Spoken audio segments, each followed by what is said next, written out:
Hi again, everybody, and welcome to Skordle's preseason high school football preview specials featuring some of the state's top high schools, teams, and coaches. I'm Todd Miller. We visit today with our friends out in the Oklahoma Panhandle from Tyrone High School, veteran head coach Josh Bell. Coach, congratulations. You and I were talking earlier that it's been 60 years since Tyrone last hoisted a gold ball. But aside from just being the head coach and winning a state title, that meant an awful lot to you personally, didn't it? Oh yeah, I graduated from here in '97, and was fortunate enough to come back and get into coaching, and I've been fortunate enough to get into administration as well. So kind of got my hands in a lot of different things for our school district and just for our community and me. I know, and my brothers played here. They were at the game. For all those guys that have graduated from here, just the alumni, it was a big deal and something we're really proud of. When you came back 18 years ago, now you're in your 19th season. Did you honestly think a gold ball was achievable at your alma mater based on your history there? You know that you'd made the playoffs, but hadn't had a lot of postseason success. Yeah, I'm a competitive person by nature, and you always set those goals. You want to get there. You always set goals to playoffs and trying to get to the gold ball. But when I came back, we were struggling. They had dropped the program for a couple of years, so it'd only been back a year after I got here, and just getting kids out was tough. We had low numbers, and the weight room wasn't something kids wanted to be in, and so that was a struggle. So I would say early on, it wasn't real realistic. Just number-wise, we just couldn't compete. But we, not just myself, but our coaching staff, and I think our teachers, everybody, we want the best for these kids. So we've strived over the last 15, 20 years to just make this a place that kids want to be. If that means updating facilities, doing things that we can to just improve kids' confidence and their attitudes from, because, you used to be everybody's homecoming. You used to, all those kind of deals. And kids, it's tough to get them to go out when they're getting beat down like that. But we've kind of tried to change the attitude here and make them proud of what they represent. Josh Bell, the head coach at Tyrone High School and the head coach of the defending Class C state champion Tyrone Bobcats, is visiting with us on this preseason special. Josh, what's been the secret in turning this thing around? I know it wasn't something that happened overnight, but if you look over the last half decade, you guys have been quietly maybe as successful as most 8-man teams in the state of Oklahoma. Last year, you won had 11 wins. It's the third time in the last 5 years you've had double digits in win totals. Yeah, I think consistency. We have a coaching staff that's been in place, not just myself, but our assistants. 2 of the 3 have been here over 10 years. Kids get to know you. They understand that you care about them, and that feeds down to the younger kids. And we just worked hard. We've been fortunate though. You can't do this without great kids, and we've had groups of great kids over the years, the last 5 or 6 years, that have just really made this thing turn.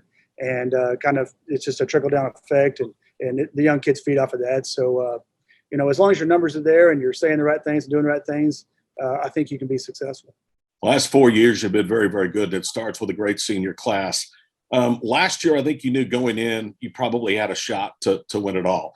How concerned were you, though, that A, that season might not even take place, or B, if it did start, it might never reach a conclusion? Yeah, that was, I think, everybody's concern going in. With COVID and everything, you just didn't know what each week was going to bring, what kind of team you're going to put out there, if kids were quarantining and that kind of thing. So, it's definitely a big concern. We felt like coming into the season that we had a great shot. We had a lot of good kids that played, a lot of sophomores with some experience. So we knew coming in, if we can stay healthy, if we can keep ourselves out of quarantine and those kind of things, that we'll give ourselves a shot.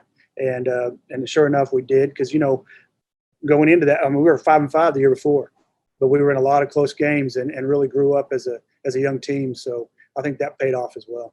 How difficult is it coaching at a small school when you face the day-to-day pressures of COVID? Because at that level, the numbers are razor thin to begin with. 1 or 2 injuries and a good season suddenly is sidetracked. All that now is out of your control with this virus. Yeah, absolutely. And that's the same thing with this year going in. It's still lingering out there, and with the new Delta variant, everything they're talking about, all you can do is preach to your kids to do their best to limit the exposure to other people, whether it's going to the grocery store with the parents or whatever. Try to do your best to be smart, be safe, and And I think our kids try to do that. Again, it's out of your control. If somebody comes in and says that they've been exposed and we have to go quarantine route, it is what it is. But we were fortunate enough last year not to have to really deal with that until right at the end. We had a kid that tested positive. We missed the game with Winoka, but we were able to make it back for playoffs. One day before we got back, right before we went into the playoffs. So that helps to build depth going forward. This year, you have a lot of good numbers back, 5 starters on both sides of the football. I want to touch on a couple of those, one of which is Rylan Johnson. When you read about this kid, I don't know that any one player in your program exemplifies what Tyrone Bobcat football means in the way he approaches things, takes care of his business, both on and off the field. Yeah, he's a coachable kid. He's just like another coach on the field. We've got a couple of those kids, but Rylan is a young man that his future is wanting to play college football. He wants to go that next level. And so it don't matter if it's a little drill in practice or it's Friday night, the kid's giving you 110%.